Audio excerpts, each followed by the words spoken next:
Irmãos, graças a Deus estamos nos reunindo novamente. Que bom estar com vocês de novo aqui.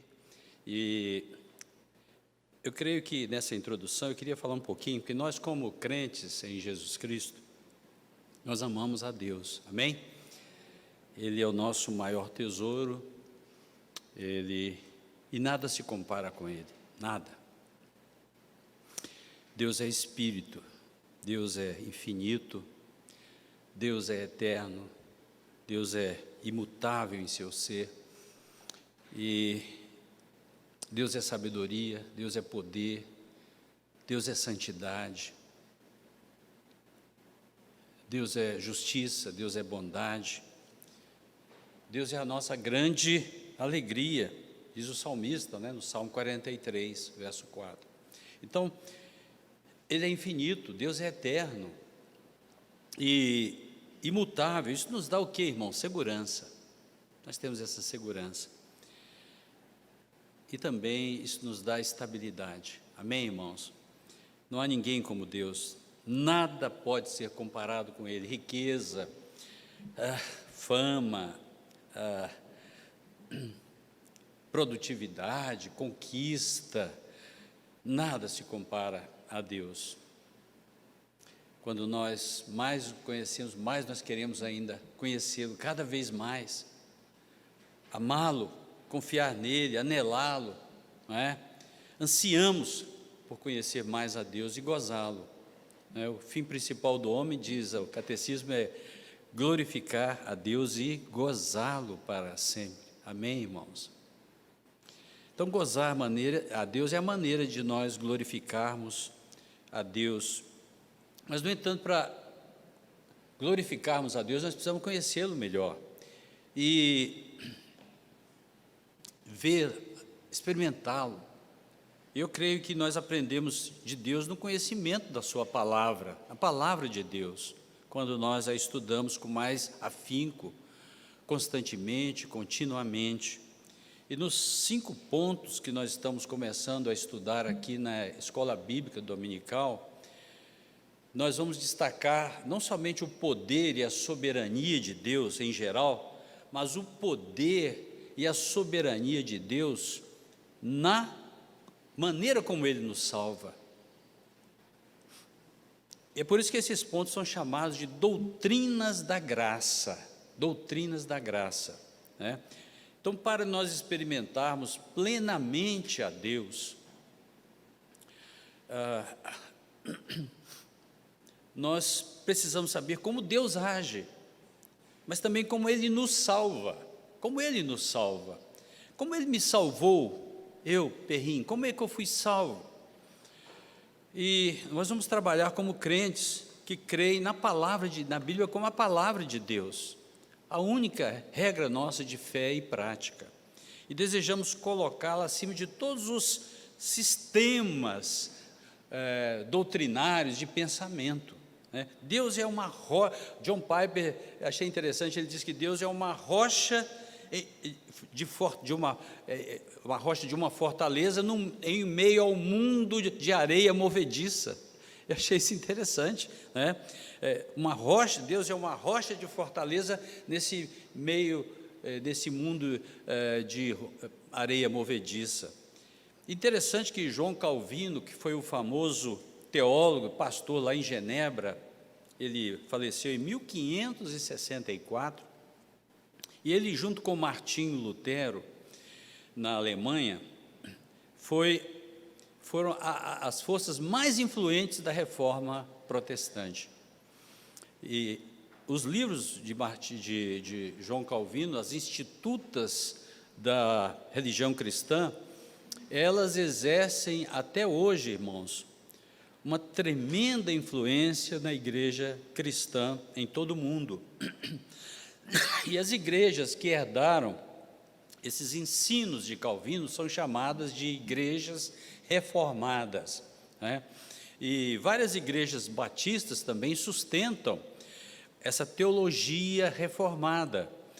E esses 5 pontos do calvinismo que nós estamos estudando já domingo passado, há 2 domingos, o pastor Edson já trouxe o primeiro ponto, né? Surgiram como resposta aos arminianos. E nós queremos apresentar hoje uma posição bíblica positiva sobre esses pontos. Nós vamos tocar principalmente em um deles hoje, ao invés de nos preocuparmos com a forma exata dessa controvérsia original entre calvinismo e arminianismo. Os 5 pontos, eles foram resumidos num acróstico em inglês, né? Esse acrônimo chama TULIP, T-U-L-I-P em inglês. O T nós já vimos no primeiro ponto, que é total depravity, depravação total. Então, nós estudamos isso já aqui, a depravação total, o T em inglês. O unconditional election é eleição incondicional, o U. O L é limited atonement, é expiação limitada. E o I, irresistible grace, é o que nós vamos trabalhar hoje, graça irresistível. E o P, perseverance of saints, é perseverança dos santos. Então, nós temos essa razão. A razão dessa ordem, por que eles colocaram nessa ordem, foi a seguinte: começa com o homem necessitando de salvação. Então, vem a depravação total. Em seguida, por causa dessa ordem de ocorrência, os passos que Deus toma para salvar o homem, o seu povo, ele elege, então, há uma eleição incondicional. Ele envia o seu Filho, o Senhor Jesus Cristo, para expiar os pecados dos eleitos, expiação limitada. Ele atrai irresistivelmente o seu povo à fé, graça irresistível. E, por último, ele age para perseverar até o fim, que é a perseverança dos santos. Mas alguns autores, como esse do livro que nós estamos referindo, John Piper, 5 pontos, eles sugerem uma maneira de abordagem um pouquinho diferente. Ele começa com a depravação total, que é o que nós experimentamos, a nossa depravação, a necessidade da nossa salvação. Em seguida, nós experimentamos o quê? A graça irresistível de Deus, né? Nos levando à fé. Terceiro, nós confiamos na suficiência da morte expiatória de Cristo pelos nossos pecados. 4, nós descobrimos que por trás da obra de Deus em expiar nossos pecados, nos levar à fé, estava a eleição incondicional de Deus. E 5º, por último, descansamos na sua graça eletiva, que nos dá o poder e a vontade de nós perseverarmos até o fim. Mas nós cremos, portanto, que a Bíblia é a nossa autoridade final. Isso é muito importante, irmãos. E nós vimos nesses 2 últimos domingos, com o pastor Edson Benevides, sobre o primeiro ponto, depravação total, que é a nossa corrupção pecaminosa, que ela é tão profunda, essa nossa depravação, ela é tão forte, que nos torna escravos do pecado e moralmente incapazes de nós vencermos essa nossa rebelião, essa nossa cegueira espiritual. E essa incapacidade, né, foi discutida aqui, de salvar nós mesmos, ela é total. Então, nós somos completamente dependentes da graça de Deus, né, para nós vencermos essa rebelião, essa cegueira espiritual, para nos dar olhos, para nos atrairmos eficazmente ao Salvador. Nós vamos abrir as nossas Bíblias hoje no Evangelho de João, né? Nós vamos mergulhar no estudo dessa manhã no Evangelho de João. Irmãos, as doutrinas da graça, nós queremos aplicar elas à nossa vida individualmente. Amém, irmãos? Individualmente. Eu creio que não existe nenhum outro livro na Bíblia como o Evangelho de João. Eu creio que há mais soberania de Deus no Evangelho de João do que qualquer outro livro da Bíblia. O Evangelho de João é chamado por muitos do Monte Everest da Bíblia. Eu não sei aqui quantos já ouviram falar do Monte Everest, né? Tem o pico mais alto do mundo, O Monte Everest tem aproximadamente uns 8.848 metros. Não sei quantos já escalaram algum pico aqui, né? No Brasil nós temos vários picos. Um dos maiores está na divisa de Minas com o Espírito Santo, é o Pico da Bandeira. Nós já escalamos lá umas 7 vezes, 8 vezes.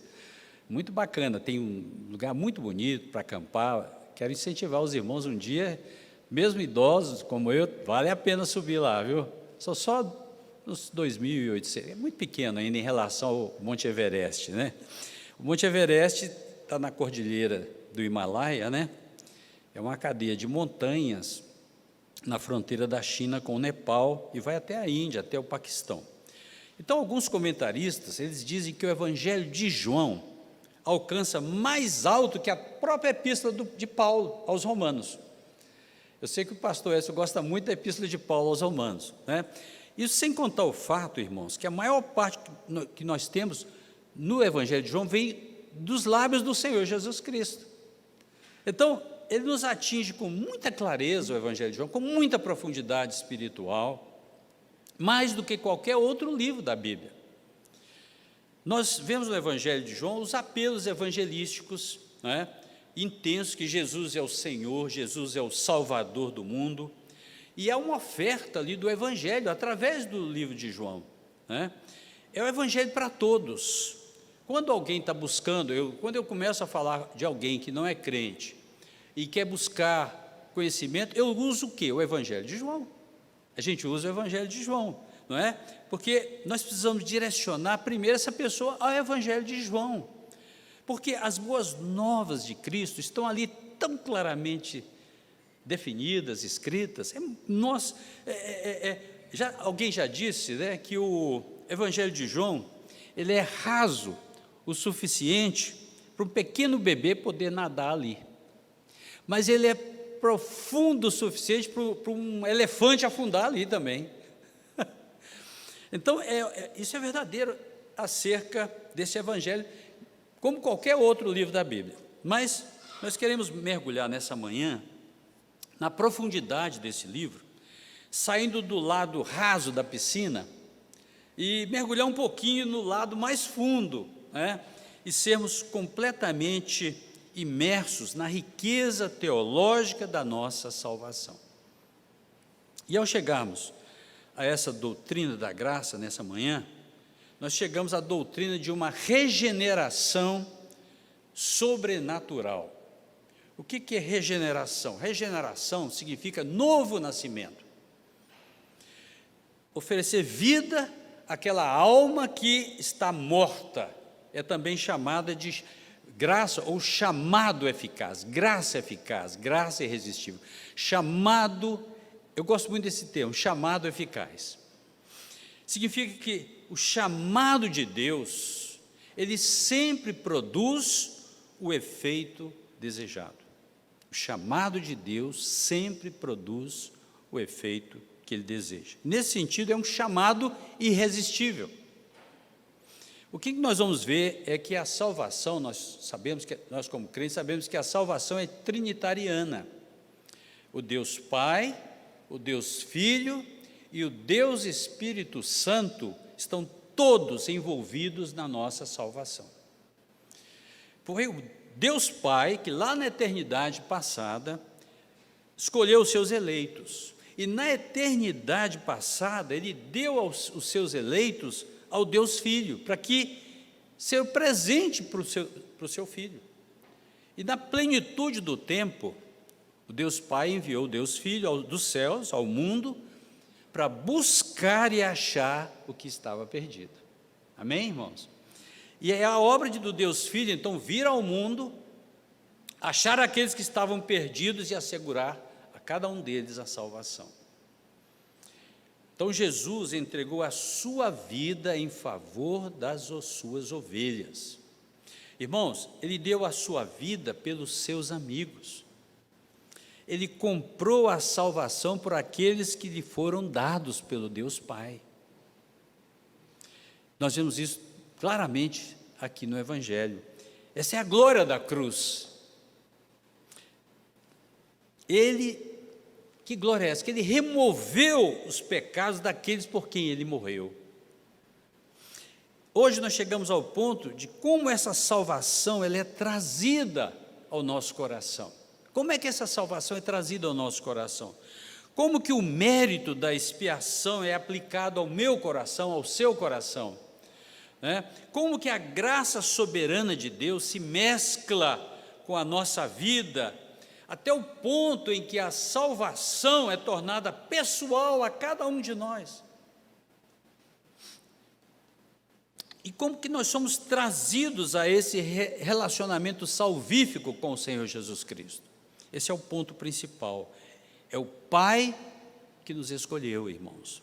O Filho nos comprou. E é o Espírito Santo que nos dá luz ao novo nascimento. Então, e eles trabalham juntos, funcionando como um Salvador. E eles trabalham então, e é por isso que como nós somos aqui na igreja batizados em nome do Pai, em nome do Filho e em nome do Espírito Santo. Nós somos salvos então pelo Pai, pelo Filho e pelo Espírito Santo. Nós queremos falar hoje sobre essa chamada eficaz de Deus. E o Espírito Santo convoca, ele chama essa noiva escolhida a Cristo. E como nós somos regenerados, e como é que nós nascemos no reino de Deus? E 4 verdades que eu queria chamar a atenção dos irmãos nessa manhã. Primeiro, o nascimento nosso soberano. Segundo, a nossa ressurreição soberana. Terceiro, o atrair soberano. E quarto, o chamado soberano. São verdades doutrinárias que se sobrepõem, ensinam a mesma verdade, que foi Deus que nos trouxe a si mesmo e nos trouxe a fé em Jesus Cristo. Vamos começar com o nascimento soberano, a nossa regeneração soberana. Evangelho de João, capítulo 1, versos 12 e 13. Evangelho de João, se você trouxe a sua Bíblia, Evangelho de João, capítulo 1, versos 12 e 13. Nós vamos ver que ele vai nos mostrar que o novo nascimento vem por um ato soberano de Deus. E nós vamos aprender isso mais no capítulo 3 de João também, que é pela ação soberana do Deus Espírito Santo. Verso 12, vamos ler juntos? Mas a todos quantos o receberam, deu-lhes o poder de serem feitos filhos de Deus, a saber, aos que creem no seu nome. 13, os quais não nasceram do sangue, nem da vontade da carne, nem da vontade do homem, mas de Deus. Volte aí no verso 12, por favor. O verso 12 fala acerca da nossa conversão. E o verso 13 fala acerca da nossa regeneração. Nós vamos ver que a regeneração é que impele a conversão. Irmãos, conversão e regeneração são a cara e a coroa da mesma moeda. Vamos pensar assim, a cara e a coroa da mesma moeda. Conversão e regeneração. Conversão é a atividade do homem. É a responsabilidade do ser homem de se arrepender e de crer. Mas o verso 13 nós temos a atividade de Deus. É a atividade de Deus que produz, que compele, que gera a atividade humana. É sempre Deus que está por trás de toda a conversão, irmãos. E é Deus, na verdade, que está efetuando a nossa conversão a Cristo. Reparem, por favor, no verso 12. Mas a todos quantos o receberam, isso é responsabilidade humana. Receber a Cristo no coração pela fé. Ele diz: deu-lhes o poder de serem feitos filhos de Deus. Aqui ele vai esclarecer um pouco mais do que é receber a Cristo, a saber, aos que creem no seu nome. Se você é um crente em Jesus Cristo, isso descreve a sua conversão. Ninguém pode crer por você, nem mesmo o próprio Deus poderia crer no seu lugar. Foi o seu ato, foi a sua escolha, crer no Senhor Jesus Cristo. Mas, irmãos, era algo que Deus tinha que operar em você e em mim, em nós. Porque é Deus aquele que efetua em nós tanto querer, quanto realizar para a sua boa vontade. E isso começa na conversão. Na verdade, começa mesmo na regeneração. E tudo isso ocorre no mesmo momento da história. Mas é a regeneração que influencia, que afeta, que compele a conversão. Regeneração, portanto, é a causa. Conversão é o efeito. Olhe mais uma vez para o verso 13 agora. Verso 13. Os quais não nasceram do sangue, nem da vontade da carne, nem da vontade do homem, mas de Deus. O que nós queremos dizer, irmãos? Que esse novo nascimento não é o nascimento físico. Está se referindo ao nascimento espiritual. Refere-se ao novo nascimento. Então, João aqui diz que como esse novo nascimento não ocorre, nesse verso, e como é que esse novo nascimento ocorre. Isto é, como é que nós não viemos a Cristo, e aí vem como é que nós viemos de fato a Cristo. Então ele começa com 3 formas negativas nesse verso 13. Não de sangue, isto é, nenhum de nós, irmãos, em outras palavras, nasceu no reino dos céus através do nascimento físico. Já tem dito que Deus tem muitos filhos, mas Deus não tem netos. Não importa que seus pais foram pastor, foi evangelista, seu avô foi missionário, nada disso. Nós não nascemos do sangue. Irmãos, essa era a mensagem que Israel precisava ouvir. Por quê? Porque muitos dali supunham, e até suponham até hoje que erroneamente, por eles terem nascido na nação de Israel, eles já estavam automaticamente relacionados, nascidos com Deus. Mas eles não nasceram do sangue. E o verso acrescenta, nem da vontade da carne, isto é, se refere à atividade religiosa do homem. Irmãos, por mais esforços que o ser humano faça para tentar chegar a Deus, não há montante de boas obras capazes de nos trazer ao ponto de nós sermos aceitos por Deus. Irmãos, por isso que ele acrescenta, e nem da vontade do homem. Não foi decisão nossa nos tornarmos cristãos. Não foi. Não teve origem conosco, porque nós, como ovelhas, estávamos todos perdidos. Todos, só um segundinho, deixa eu só terminar esse pensamento. Todos estávamos fugindo de Deus. Nenhum de nós estava realmente buscando a Deus.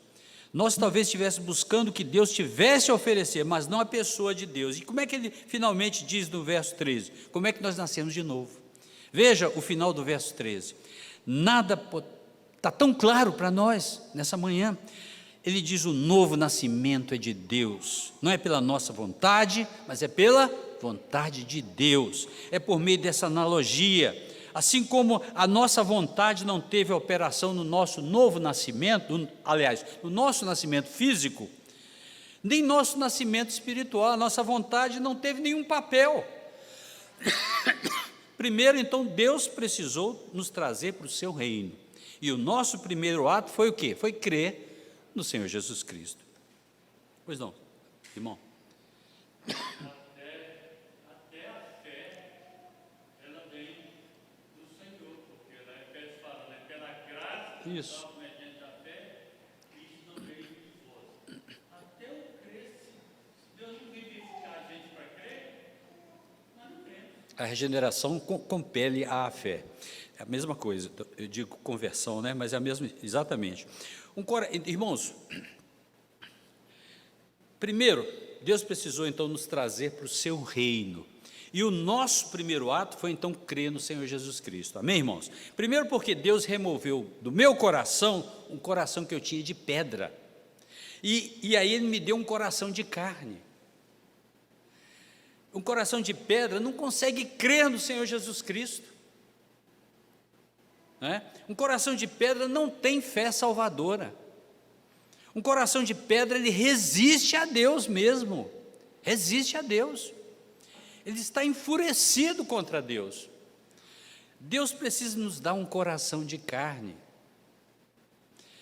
Para que estejamos o quê? Vivos para Deus. Que tem um pulsar espiritual, e naquele momento Deus, o Espírito Santo,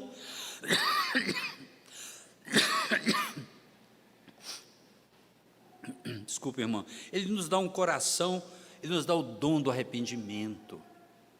Deus, o Espírito Santo, nos dá o dom do arrependimento, Ele nos dá o dom da fé salvadora, e Ele inclina o nosso coração em direção a Jesus Cristo, o Deus Filho, e nós cremos aí em Cristo. Assim como o nosso nascimento físico, irmãos, a concepção aconteceu antes do nascimento, não é verdade? A concepção do meu nascimento físico aconteceu antes de eu nascer. Amém, irmãos? Desculpa aí.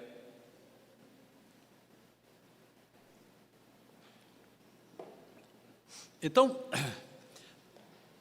da mesma forma, Deus tem que operar previamente no nosso coração para nos fazer nascer no seu reino.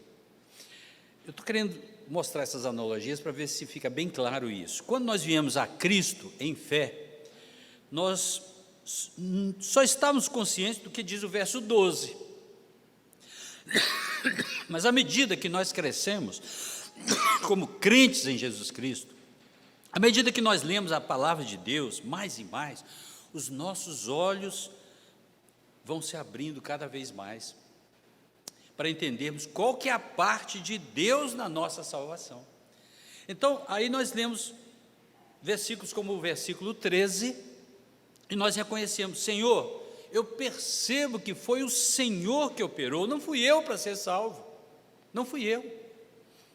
Para a maioria de nós, parece que a gente começou com a visão centrada do homem para a nossa salvação, mas aí nós crescemos no entendimento para ver o operar invisível de Deus para a nossa regeneração.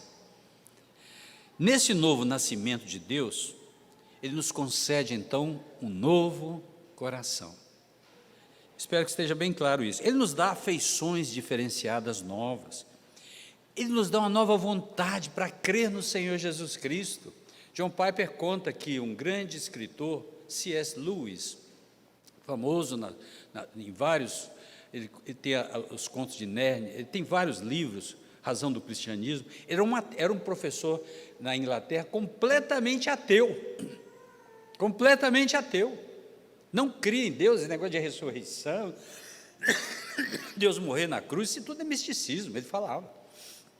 Então, irmãos, um dia ele entrou dentro de um ônibus, ele ia visitar o zoológico.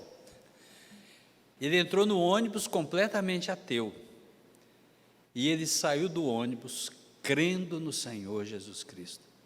Uma transformação impressionante, sobrenatural. Houve um impacto tremendo na vida dele. Ele mesmo fala assim: mas como que aconteceu isso? Ele não sabia explicar. Irmãos, se alguém está em Cristo, é nova criação. As coisas velhas já passaram, eis que tudo se fez novo. E essa é a obra salvadora de Deus através do seu Espírito Santo. Irmãos, agora vamos para João capítulo 3. Esse capítulo glorioso, que eu acho, é acerca do novo nascimento. E nós vamos descobrir aí, irmãos, ainda mais que o novo nascimento é um operar soberano de Deus. É o que o Espírito Santo faz no coração daqueles que foram escolhidos pelo Pai. E eu queria, irmãos, que vocês vejam que só existe um agente ativo no nosso nascimento. É Deus, o Espírito Santo, não é Deus o homem. Não é Deus o homem, é Deus e somente Deus. E o resultado disso é o homem crendo. Mas Deus precisa primeiro fazer aquela operação interna no coração do homem. Na realidade, Ele vai nos dar o quê? Um novo coração.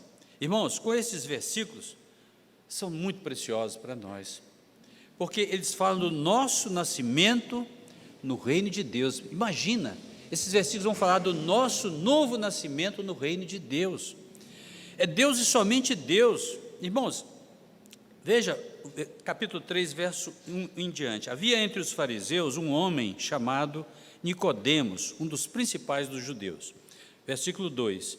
Esse de noite foi ter com Jesus e lhe disse: Rabi, sabemos que és mestre, vindo da parte de Deus, porque ninguém pode fazer sinais que tu fazes, se Deus não estiver com ele. Isto respondeu Jesus, verso 3. A isso respondeu Jesus: em verdade te digo, que se alguém não nascer de novo, não pode ver o reino de Deus. Perguntou-lhe Nicodemos: como pode um homem nascer sendo velho? Pode, porventura, voltar ao ventre materno e nascer outra vez? Respondeu Jesus: em verdade te digo, quem não nascer da água e do Espírito, não pode entrar no reino de Deus. O que é nascido de carne é carne, o que é nascido do Espírito é Espírito. Não te admires de eu te dizer, importa-vos nascer de novo. O vento sopra onde quer, ouves a sua voz, mas não sabes de onde vem, nem para onde vai. Assim é todo o que é nascido do Espírito. Irmãos, veja o verso primeiro. Voltando ao verso, havia entre os fariseus um homem chamado Nicodemos, um dos principais dos judeus. Irmãos, a Bíblia fala que ele era o mais religioso dos religiosos lá de Israel. Nós sabemos isso a partir do verso 10. Jesus disse que ele era mestre em Israel. João 3,10. Então, ele era o principal dentre os principais, Nicodemos. E no versículo 2, ele veio à noite para se encontrar com Jesus. Porque eu fico imaginando, seria muito embaraçoso para ele, um mestre em Israel, vir encontrar com Jesus. E quando ele vem à noite, o Evangelho de João também quer com isso nos mostrar que ele estava em trevas espirituais. Ele diz: Rabi, mestre, sabemos que és mestre vindo da parte de Deus, porque ninguém pode fazer esses sinais que tu fazes, se Deus não estiver com ele. Irmãos, ele não entendia que Jesus era mais do que um mestre vindo de Deus, mas era o próprio Deus vindo para ensinar. E João responde no verso 3 a ele, e Jesus responde no verso 3 a ele.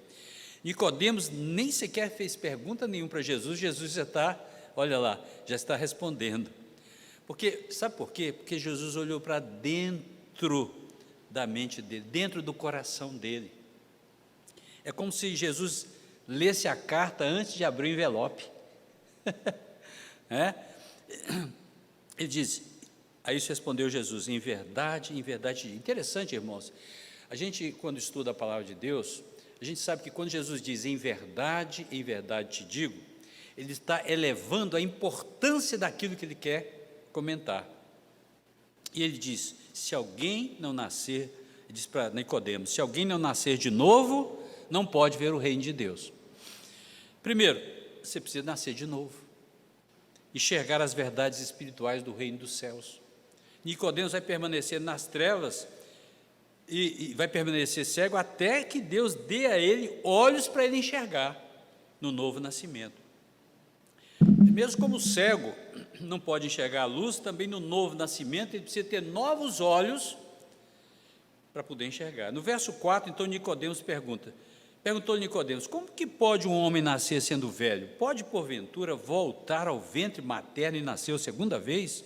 Aí Jesus responde no verso 5, em verdade te digo, quem não nascer da água e do Espírito, não pode entrar no reino de Deus. Queria chamar a atenção aqui, irmãos, isso não significa que alguém precisa ser batizado para ser salvo, não. Água é uma metáfora do novo nascimento. Assim como no verso 8, se você olhar aí, o vento é uma metáfora do operar do Espírito. Água no verso 5 e vento no verso 8, o que elas tipificam? Claramente o ministério poderoso do Espírito Santo no novo nascimento. No verso 5 é o lavar regenerador do Espírito. Sem esse lavar regenerador do Espírito, irmãos, ele não pode entrar no reino de Deus. Verso 6, quem é nascido de carne é carne, está se referindo ao nosso nascimento físico. E o que é nascido de Espírito é Espírito, está se referindo ao nosso nascimento espiritual. Verso 7, não te admires de eu te dizer, importa-vos nascer de novo. Você tem que nascer de novo, esse é um ato da necessidade divina. Ninguém pode entrar no reino dos céus, a menos que o Espírito faça nascer no reino de Deus. E é exclusivamente um trabalho, irmãos, uma operação de Deus. Ele diz no verso 8, como que essa operação do Espírito é misteriosa, como que essa operação é poderosa, como que essa operação é irresistível. O ministério do Espírito Santo no novo nascimento. Ele não pede permissão para o ser humano, não, irmãos. O Espírito Santo concede permissão porque ele é o Espírito soberano. Assim como soberano é o Deus Filho, Deus Pai, ele diz no verso 8, eu quero relembrá-los, são palavras aqui, irmãos, de Jesus. Verso 8, o vento sopra onde quer, então o vento não pede permissão sua nem minha. O vento tem uma decisão, uma mente própria. Os homens na TV podem fazer até previsão do tempo, né? Mas o vento sopra onde quer. Ele é dirigido pela mão de Deus. Você ouve a sua voz, mas você não consegue ver o vento, mas você sente a força do vento, né? Pense na intensidade, por exemplo, dos furacões, né? Quando um furacão atinge lá, não sei se você lembra daquele furacão ali na Ásia, atingindo a cidade, a água entrando, arrastando as casas, arrastando carros, a força poderosa daquele furacão, barcos entrando ali na cidade, né? O mar se agitando. Mais intensa é o poder do Espírito Santo no novo nascimento, muito mais intenso daquele furacão. Quando ele sopra no coração de uma pessoa, ele não bate na porta gentilmente, né, e fica esperando. Não, irmãos, o Espírito derruba aquela porta, né, e ele entra como soprar dele no coração, como o Senhor Jesus Cristo. Com o Senhor Jesus Cristo. Salmo 115 diz, ele nos torna dispostos no dia do seu poder, pois quem pode resistir a Deus? O verso 3, no céu, Salmo 115, verso 3, no céu está o nosso Deus, e tudo faz como lhe agrada. Amém, irmãos? E que ser humano é esse que pode resistir ao poder do Espírito?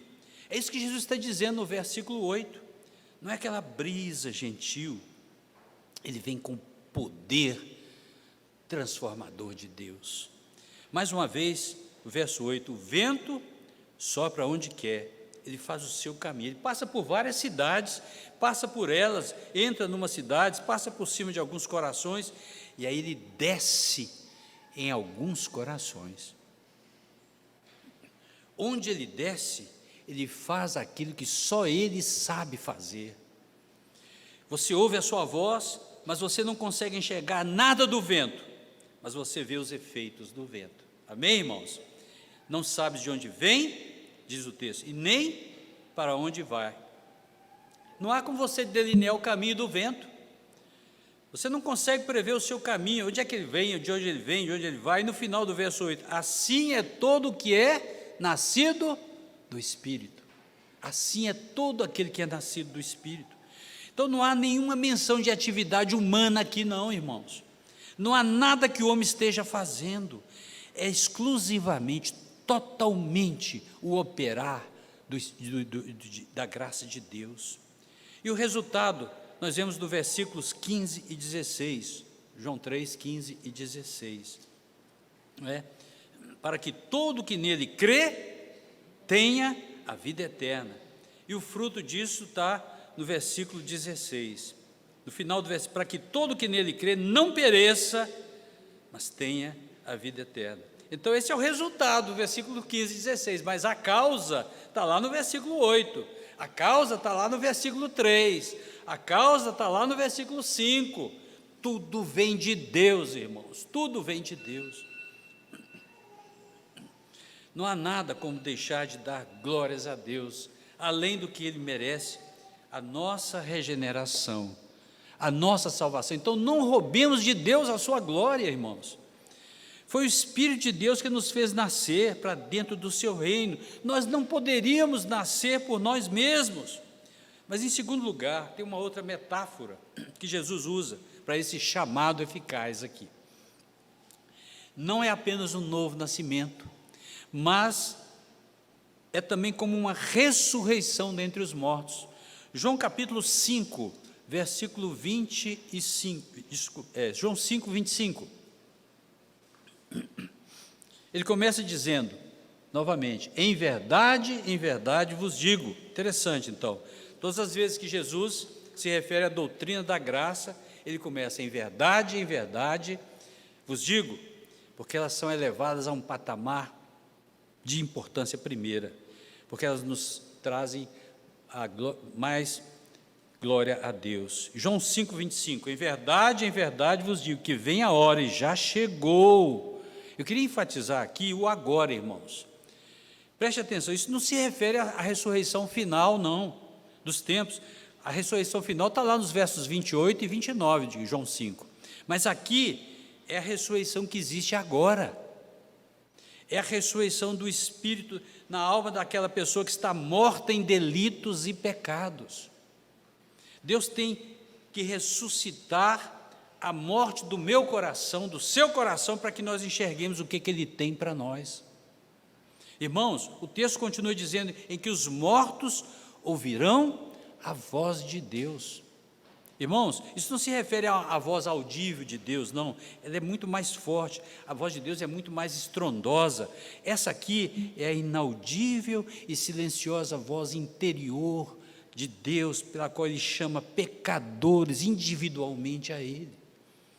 Na Bíblia há dois chamados que nós somos ensinados, o chamado geral e o chamado que nós estamos tratando aqui, eficaz. Irmãos, o chamado geral é estendido ao mundo inteiro, é a pregação do Evangelho, e de por todo o mundo pregar o Evangelho, ele atinge a quem quer que ouça, é a livre oferta do Evangelho até os confins da terra.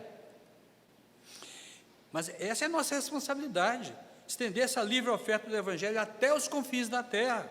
Nós temos que ir a todo canto, a todas as pessoas, falando de Cristo Jesus, mas ninguém pode responder a esse chamado geral, são apenas palavras, tocam o ouvido, mas tem que haver o chamado soberano, o chamado eficaz, tem que haver o chamado, que é a voz de Deus, aquela alma interior do ser humano, e ele atinge o pecador individualmente, e todos os nomes estão escritos no livro da vida, antes da fundação do mundo. Então há um momento designado para tais pessoas um dia chegarem a Cristo.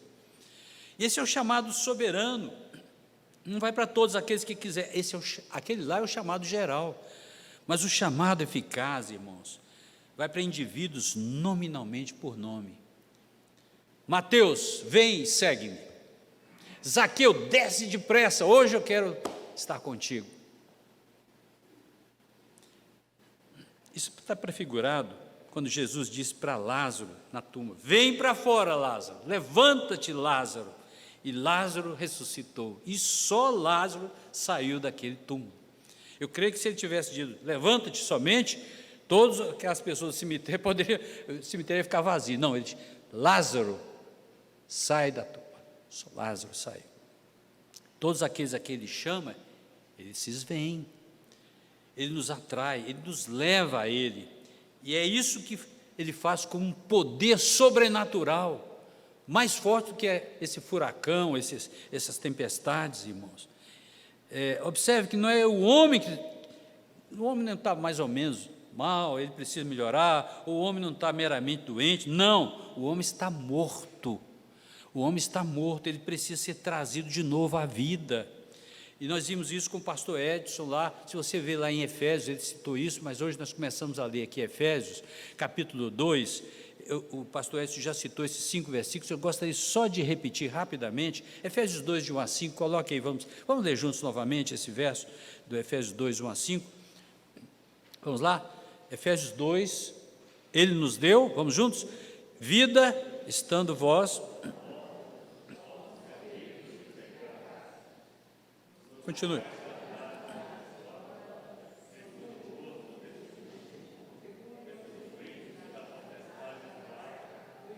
Do Espírito que agora atua nos filhos da desobediência, entre os quais também todos nós andamos outrora, segundo as inclinações da nossa carne, fazendo a vontade da carne e dos pensamentos, e éramos, por natureza, filhos da ira, como também os demais.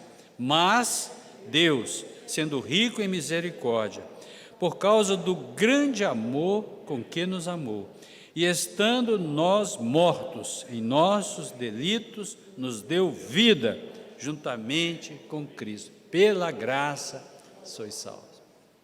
Isso nos ensina. A mesma coisa está lá em Colossenses 2,13. Se você anotar esse texto, é muito legal. Colossenses 2,13. A vós outros que estáveis mortos pelas vossas transgressões e pela incircuncisão da vossa carne, vos deu vida juntamente com ele, perdoando todos os nossos delitos. Vamos voltar agora para João 6,37, irmãos. João 6,37. João 6,37. Todo aquele que o Pai me dá, vamos ler juntos? Todo aquele que o Pai me dá, esse virá a mim, e o que vem a mim, de modo nenhum o lançarei fora. Vocês veem a certeza aqui, irmãos, presente nesse versículo? Veja a soberania de Deus presente aqui. Todo aquele que o Pai me dá, esse virá a mim. Como é que todo virá? João 6,44. Vamos ler também João 6,44. Ninguém pode vir a mim se o Pai que me enviou não o trouxer, e eu o ressuscitarei no último dia. Aqui está a própria interpretação do Senhor Jesus Cristo. Você não pode ir a Cristo, eu não posso ir a Cristo na minha vontade, sozinho. Deus tem que operar algo poderoso na minha alma.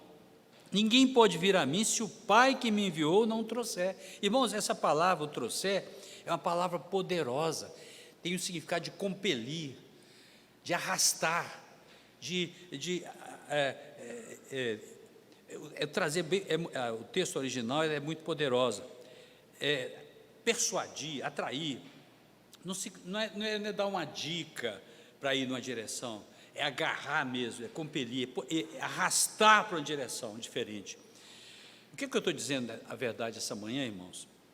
É o que vem da boca de Deus. João 6,44, quando ele diz que ele nos traz, ele nos arrasta a Cristo.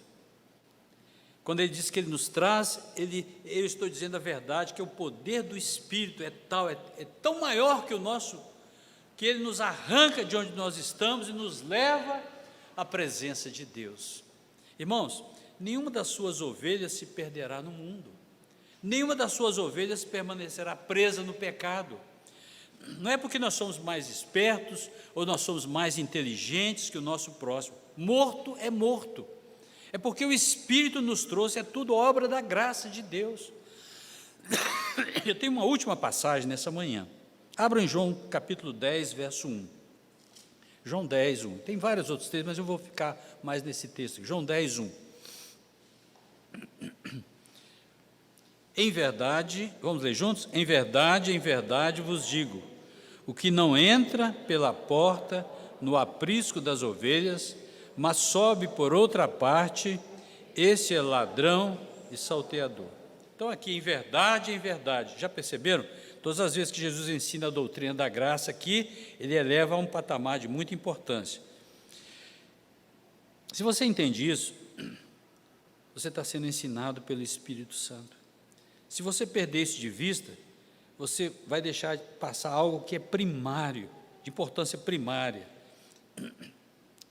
Em verdade vos digo, que não entra pela porta no aprisco das ovelhas, mas sobe por outra parte, esse é ladrão e salteador. Esses são os falsos profetas que foram enviados a Israel. O verso 2, 10, 2, aquele porém, vamos ler juntos? Aquele porém que entra pela porta, esse é o pastor das ovelhas. Aqui está se referindo ao Senhor Jesus Cristo, o grande pastor das ovelhas. Ele entrou pelas portas. Por todas as profecias do Antigo Testamento, aplainaram o caminho dele. Ele é o pastor das ovelhas. Não do mundo, mas das ovelhas. É muito importante isso, irmãos. Verso 3, para este o porteiro, 10:3, o porteiro abre, as ovelhas ouvem a sua voz, ele chama pelo nome as suas próprias ovelhas e a conduz para fora. Então, esse porteiro abre, aí nós temos a noção do João Batista, lá sendo porteiro para que Jesus chegasse às ovelhas, né? E as ovelhas ouvem a sua voz, e ele chama pelo nome as suas próprias ovelhas. Irmãos, ele não chama qualquer um, não é quem quer que seja, não. O nome das ovelhas não é qualquer um, não. O nome deles não é um anônimo, é individual, são conhecidas do Senhor, do Salvador. E quando ele chama pelo nome. Irmãos, ele lidera, ele conduz para fora, fora do mundo. Ele traz todos aqueles que lhe pertencem e elas o seguem, porque ele vai adiante como pastor das ovelhas. E as ovelhas então seguem o pastor. Por que as ovelhas seguem o pastor? Porque elas conhecem a sua voz.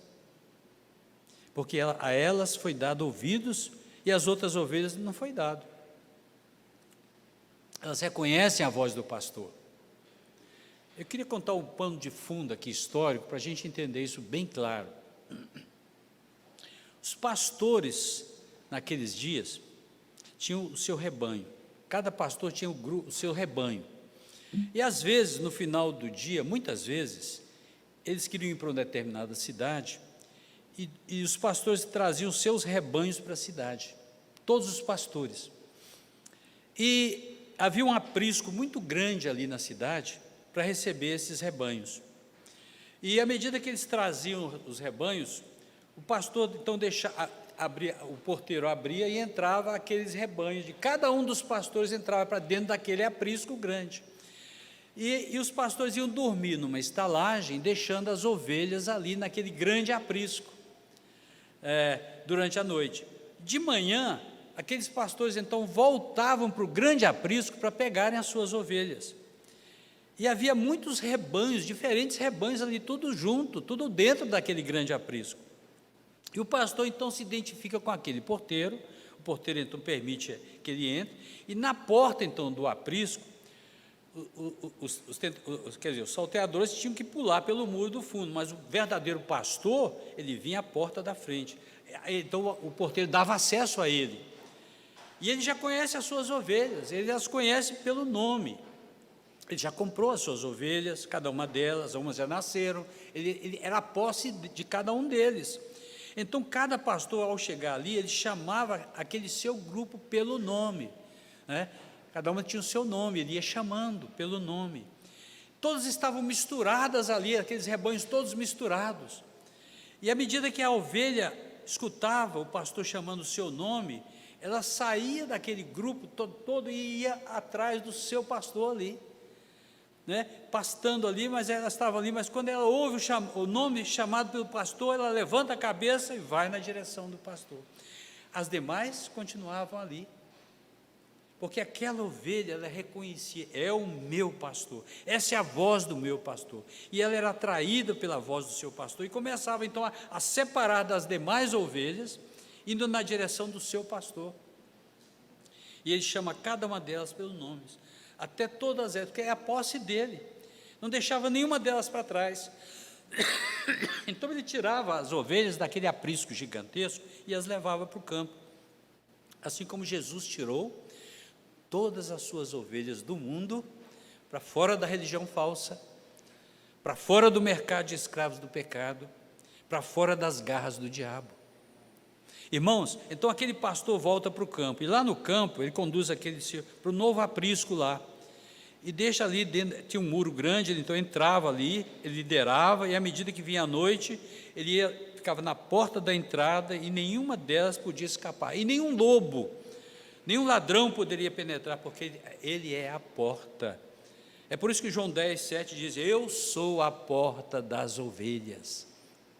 Aquele que entrar por mim será salvo, e deverá entrar, sair, e encontrará vida. Eu vim para que tenham vida, e vida em abundância. Irmãos, a pergunta que eu faço nessa noite, nessa manhã: será que Ele já te chamou pelo seu nome? A salvação é do Senhor. Ela não vem de você, ela não se origina no seu coração, mas é na vontade de Deus. Ela se origina no coração e na vontade de Deus. Será que Ele já me chamou para fora desse mundo? Será que eu já fui atraído pelo poder do Espírito Santo para ir para Jesus Cristo? Você acha que Ele já me deu os dons de arrependimento, os dons de fé? Ele já removeu o meu coração de pedra? Essa é a avaliação individual minha e de cada um de nós nessa manhã. Ele já te deu um coração de carne? Ele já te trouxe para o seu aprisco? Você pode dizer: Senhor é meu pastor, eu não preciso de mais nada. Senhor é meu pastor, nada me faltará. É o Senhor que vai me levar para as águas tranquilas. O Senhor que vai refrigerar minha alma e vai colocar diante de mim pastos verdejantes. Ele vai me dizer que misericórdia e bondade me seguirão todos os dias. Posso dizer isso: misericórdia e bondade me seguirão todos os dias da minha vida, e habitarei na casa do Senhor, algum tempo só? Não, para todo sempre. Para todo sempre. Porque nenhuma das suas ovelhas perecerá. Graça irresistível, graça eficaz, chamado eficaz, aleluia, porque nós temos um Salvador, e o Espírito Santo opera poderosamente em nós, irmãos. Ele passou um dia pela teimosia do meu coração, e graciosamente me levou ao Senhor Jesus Cristo, aleluia. Deus o Pai, Deus o Filho, Deus o Espírito Santo, porque a salvação é trinitariana. E a única coisa que nós trazemos para a salvação, irmãos, é o pecado que foi depositado sobre o Senhor Jesus Cristo. Ele supriu todo o demais, até a fé, para nós crermos no Senhor Jesus Cristo. Toda a glória seja dada a Deus. Amém, irmãos? Essa é a mensagem nessa manhã, bem simples, bem objetiva. Primeira parte, domingo que vem nós vamos falar um pouquinho mais. Eu gostaria de incentivar os irmãos. Parece que foi colocado o e-book do livro, 5 pontos, e domingo que vem nós vamos tratar mais do livro. Eu deixei para dar essa introdução nessa manhã, para que no domingo que vem nós vamos trabalhar com a graça irresistível, usando o livro do pastor John Piper. Pastor John Piper escreveu muito bem esse texto de graça irresistível, e nós vamos usar então os textos, os argumentos que ele tem, que transformaram a vida dele, para que ele pudesse ter a graça. Alguma pergunta que os irmãos queriam fazer?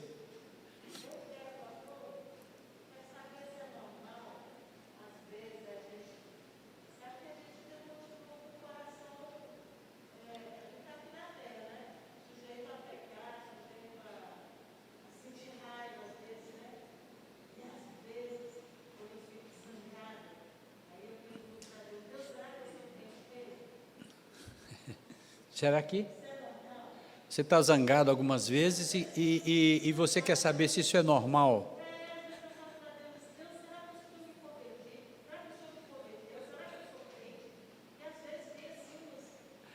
Eu às vezes fico mais zangado do que normal também, viu, irmã? Então, às vezes eu fico zangado mais comigo mesmo, né?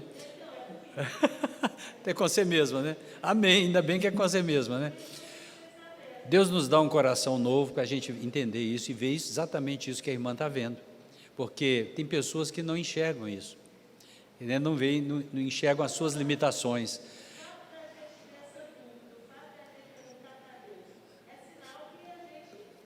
O pastor Edson uma vez comentou, né, Romanos 7, nós muitas vezes, o Romanos capítulo 8, ele fala exatamente isso, que muitas vezes a gente quer, o que a gente não quer fazer, o que a gente faz.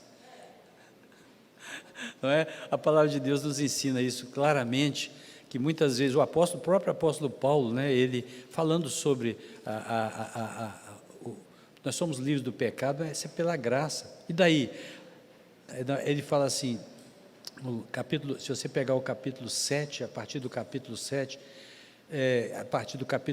o capítulo 8, ele mostra exatamente para nós essas verdades, que nós precisamos estar continuamente buscando a direção de Deus, pedindo perdão pelos nossos erros, pelas nossas falhas. E esse desejo de mudar, de ser uma pessoa amável, uma pessoa bondosa, isso vem de Deus. Porque a tendência do ser humano, nós estávamos comentando isso essa semana, eu e minha esposa, nós vimos pessoas, conversando com determinadas pessoas, nós vimos pessoas assim, muito egoístas. As pessoas pensando só está vendo a necessidade do irmão ali do lado, de uma pessoa ali do lado, não é irmão, um vizinho, uma pessoa, ele passa de largo porque ela não quer ajudar, mas quando o Espírito de Deus toca no nosso coração, a gente começa a mudar, irmã. A gente busca a Deus, a gente pensa em ajudar o próximo, e a gente se quebranta. Quantas vezes você já deve ter feito isso, e quantas vezes eu também deixei de ajudar, e aí depois eu me arrependo. Eu lembro de uma vez, eu estava saindo da universidade, eu era professor na universidade em Uberlândia, e era mais ou menos umas 11h30 da manhã, eu tinha acabado de dar umas 3 ou 4 aulas na engenharia lá, peguei meu carro, ia saindo da universidade, os alunos todos saindo, e vi uma senhora, e a senhora bateu no vidro do meu carro, e falou, você vai para a cidade? Aí na hora eu menti para ela, eu falei, eu não vou não. Irmã, aí eu saí de carro, Deus começou a falar no meu coração, falou, rapaz, por que você fez isso? Você está com vergonha de levar, você está com medo do que os outros vão achar, o que você está fazendo? Porque eu tinha vergonha de sair com aquela mulher no carro, meus alunos me vendo ali, eu voltei o carro, Carlota sabe disso, ela está aí, peguei aquela, o que a senhora quer? Eu preciso levar, me leva urgente numa farmácia, porque eu vou ter uma crise, ela tinha aquelas crises de convulsão, estava para ter a crise, precisava ir urgente na farmácia. Cara, eu saí com ela ali, os alunos viram saindo rápido, saí mesmo, falando, puxa Deus, olha Deus, deixei ela na esquina de uma farmácia, o farmacêutico, quando viu ela, veio correndo tirar ela do carro. Eu conheço, ela vem aqui, ela tem que tomar um remédio agora, controlado. Eu falei, Senhor, me perdoa. Eu pensando na hora só em mim, mas Deus, quando toca no coração da gente, Ele nos quebranta, irmão. Eu falei, que vergonha que eu ia ficar com a consciência, não quis ajudar, mas Deus me tocou, eu voltei e falei, não, eu vou levar essa mulher. Pronto, eu senti de Deus, ela estava maltrapilha ali, levei ela para a farmácia, porque eu nem sabia que ela que precisava, mas olha ali, às vezes a gente deixa, né, pessoa pensando só na nossa posição. Isso é o Espírito Santo que toca no coração da gente, muda a gente, transforma.